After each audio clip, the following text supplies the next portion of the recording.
almost every session, one issue, one bill kind of sums up or becomes the climax of the session.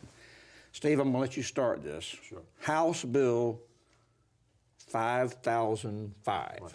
Okay, what was it about? Tell us a little bit about the drama about it, and I'd like everybody to comment on it. 2 minutes. Very quickly. Okay, it was one of these so-called conforming bills that was basically a prearranged deal negotiated by a handful of legislators to deregulate interior designers.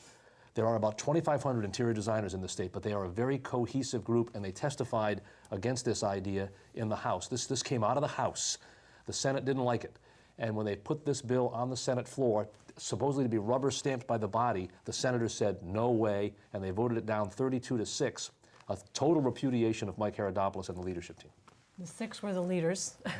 That the bill had not been aired in the Senate, and it was symbolic of a lot of things that were happening at the very end, and that was that there were 44 of these so-called conforming bills.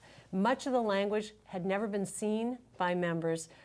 It was a combination. Many of the bills that had gone through one chamber but not another were added on into these bills.